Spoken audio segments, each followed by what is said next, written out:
bien et bienvenue tout d'abord dans cette vidéo. Comme vous l'avez remarqué, je fais mon retour sur YouTube. Ceci, définitivement, j'ai envie de dire définitivement oui, parce que j'ai enfin trouvé le temps de filmer, j'ai enfin trouvé le temps de créer le contenu.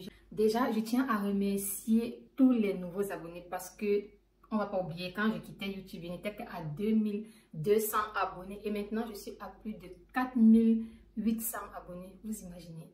Et je vous prie de continuer de vous abonner si cela vous intéresse davantage. À tous les nouveaux, à tous ceux qui vont regarder cette vidéo, n'hésitez pas de vous abonner si le contenu vous intéresse. On s'abonne, on like, on commente, c'est ça qui booste la chaîne, donc n'hésitez pas. Écrivez tout ce que vous pouvez en commentaire, écrivez seulement, posez-moi des questions, tout ce que vous voulez savoir, mettez en commentaire, je n'hésiterai pas à vous répondre. Merci à mes abonnés qui ont fait vivre ma chaîne, qui ont passé le temps à commenter. Comme je disais, ceci booste énormément la chaîne, donc n'hésitez pas à continuer de liker, de commenter, continuer de partager, cela fait agrandir la communauté. Je tenais également à remercier tous ceux-là qui m'ont cherché pendant mon absence. Oui, j'ai eu beaucoup d'entre vous m'ont cherché. Certains m'ont écrit sur Instagram, d'autres sur Snapchat, à savoir où j'étais, pourquoi je ne filmais plus sur YouTube et tout. Ça m'a fait énormément plaisir. Bref, vous l'aurez compris, je suis très reconnaissante de cette petite communauté que nous avons construite. Alors, on va revenir sur mes raisons d'absence, on va dire ça comme ça. Pourquoi je ne créais plus du contenu. Certains m'ont dit sur Instagram, ah je comprends, tu as arrêté parce que tu étais enceinte et tout. Non, c'est pas parce que j'étais enceinte. J'ai tout simplement arrêté, bien avant même d'être enceinte, j'avais déjà arrêté. Je crois que ça part à plus d'1 an que j'ai arrêté de créer du contenu sur YouTube. C'est tout simplement parce que je ne trouvais plus mon contenu intéressant pour moi-même. Peut-être certains ont trouvé intéressant, raison pour laquelle ils se sont abonnés. Mais pour moi-même, je ne trouvais plus mon contenu intéressant. Je ne trouvais plus goût à ce que je faisais.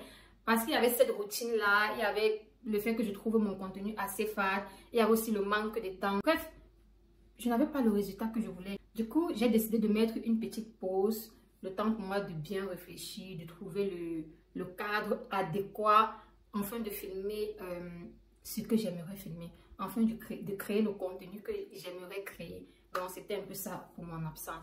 Alors entre-temps, il s'est passé beaucoup de choses. Oui, c'est quand même plus d'1 an d'absence. Il s'est passé beaucoup de choses. On va aller pas à pas. Soyez pas pressés, prenez les popcorn. Entre-temps, pendant mon absence, il s'est passé beaucoup de choses. J'ai fait les vacances au Cameroun. Décembre passé, oui, j'étais encore au Cameroun. J'ai bien voulu vlogger. D'ailleurs, j'ai même commencé à vlogger. Mais comme je disais, flemme. J'avais la flemme de créer le contenu. Je trouvais que je forçais beaucoup. Et moi, quand je force les choses, ça ne va forcément pas. Le rendu n'est pas bien. Enfin, le rendu n'est pas beau. Du coup, je me suis dit, Lévi, tu vas arrêter de forcer, tu vas arrêter de filmer, fais tes vacances, kiffe, tu n'es pas obligé de créer le contenu et tout. C'est comme ça que j'ai arrêté de filmer. Sinon, j'avais, comment je vais dire, j'avais cette volonté-là, sauf que ça ne donnait pas. Flemme.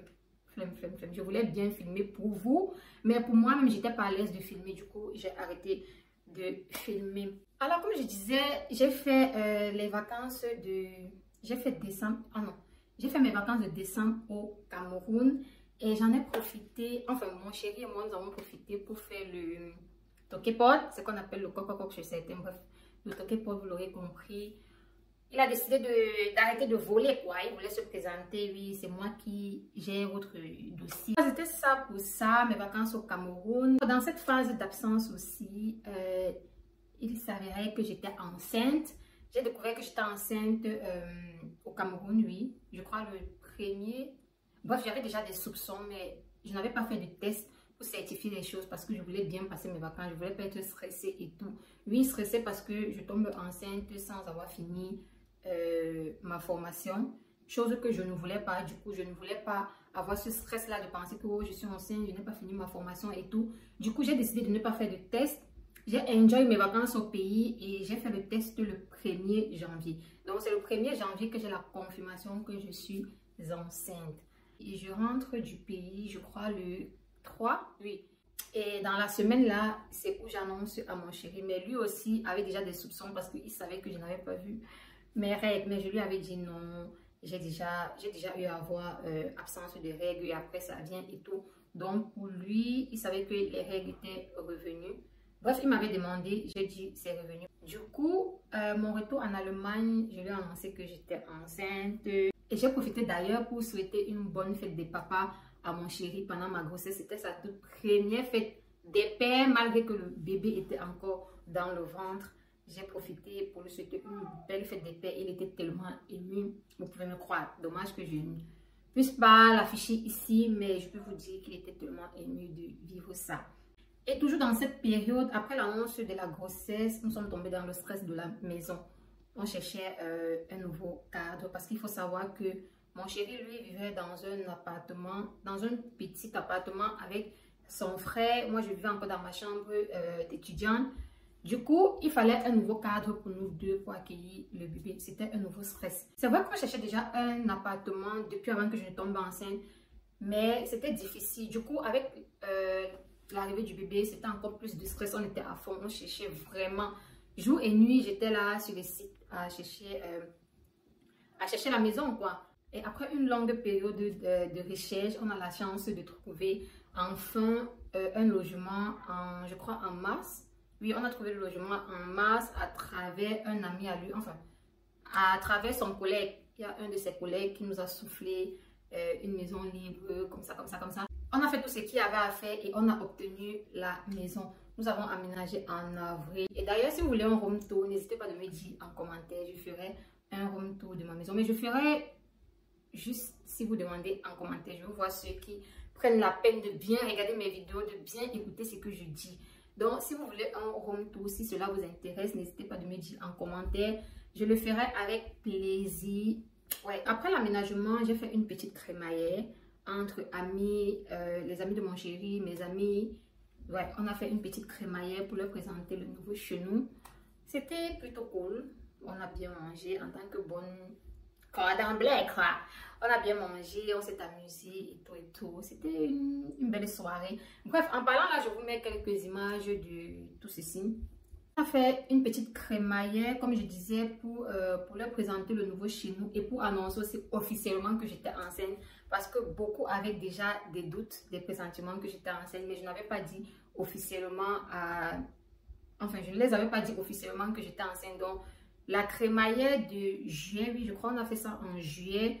Je devais déjà être au 7e mois, oui, je crois. Juillet, août. Oui, je devais être, non, 7e mois et demi, on va dire. 7 mois et demi, ouais, au mois de juillet. C'est à cette date-là qu'on a fait la petite crémaillère. J'ai annoncé que j'étais enceinte et bien évidemment, comme je disais, ils avaient déjà des doutes, donc ce n'était pas une surprise pour eux. Enfin, d'après ce que j'ai constaté, aucun d'eux n'était surpris de la nouvelle. C'est comme s'ils savaient déjà que j'étais enceinte, malgré le fait que je n'avais pas parlé. Et là, on était vers mi-juillet. Vers fin juillet, c'est où je fais mon shooting de grossesse. J'ai fait le shooting de grossesse vers mi-juillet. Non, fin juillet, j'ai fait mon shooting de grossesse. Et à cette même date, non, le lendemain, j'ai reçu la visite de mes copines. L'une venait de l'Angleterre et l'autre de la Belgique. Ça faisait tellement longtemps, on ne s'était pas vu. Je crois 10 ans par là. On ne s'était pas vu. Pour moi, c'était une très, très, très belle surprise. On a passé un beau moment à papoter des enceintes du collège et tout et tout. Ouais, au mois de juillet, c'était ça pour ça. Et enfin, en août, le 22 août. Bon, il faut savoir que mon accouchement était prévu pour le 21 août. Mais le bébé a décidé d'arriver le 22 août. Donc, le 22 août, l'arrivée du bébé... L'accouchement était un peu difficile, enfin difficile pour moi parce que c'était la première expérience.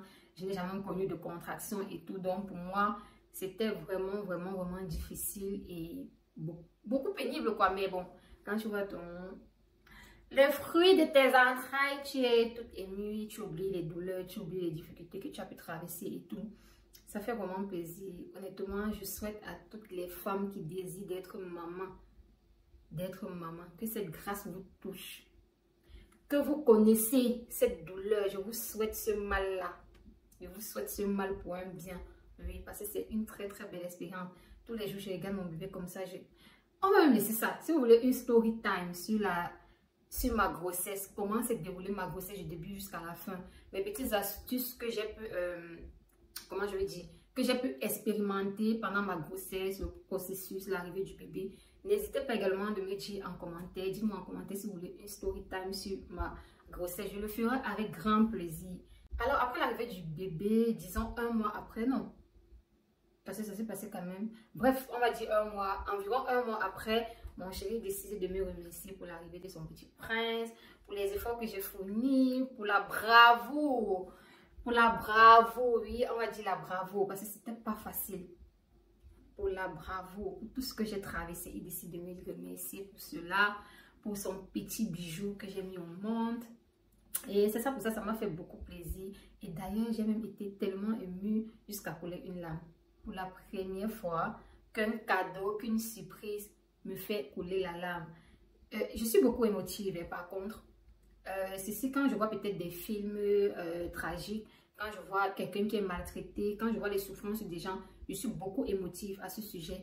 Mais être émotive pour, comment je vais dire, pour une surprise d'anniversaire, pour une surprise, je ne sais, pour un événement heureux, on va dire ça comme ça, c'est beaucoup difficile que je sois émotive pour un événement heureux. Mais pour une fois, un événement heureux m'a touchée. J'ai été profondément touchée. Alors, c'était ça pour ça. C'est la fin de cette vidéo. C'est tout ce que, enfin, j'ai tenu à vous raconter pour mon retour, tout ce que j'ai vécu lors de mon absence. Ça me tenait à cœur de vous raconter ça. Je ne sais pas pourquoi, mais je sentais ce besoin-là de vous raconter ce que j'ai vécu pendant mon absence sur YouTube. Donc, c'est la fin de la vidéo. Si le contenu t'a plu, je continue de le dire. Si mon contenu vous intéresse, n'hésitez pas de vous abonner. N'hésitez pas de liker, de commenter, de partager. Ceci me booste énormément. Ça booste également la chaîne. N'hésitez pas aussi de me suivre sur mes différents réseaux sociaux, oui, parce que je serai aussi désormais active, beaucoup active là-bas. On va parler ici de TikTok, Instagram et Snapchat. Bon, beaucoup Snapchat et Instagram. Pour TikTok, je regarde encore bien, je réfléchis encore bien si ça vaut le coup. Parce que être aussi active sur tous ces réseaux sociaux, ça demande beaucoup de temps. Je veux dire, ça demande énormément de temps. Et je ne suis pas sûre d'être à mesure de... Comment je vais dire? Je ne suis pas sûre d'avoir assez de temps pour ça. On va dire ça comme ça. Je ne suis pas très sûre d'avoir assez de temps pour gérer tous ces 4 réseaux sociaux. Mais bon, toujours est-il que abonnez-vous d'abord. Je mettrai les différents comptes là en dessous de la vidéo. N'hésitez pas de me suivre. Et pour YouTube aussi, j'ai envie de donner un programme fixe. Vous allez m'excuser, j'ai déjà dit, c'était la fin de la vidéo, mais je suis encore en train d'augmenter certains trucs.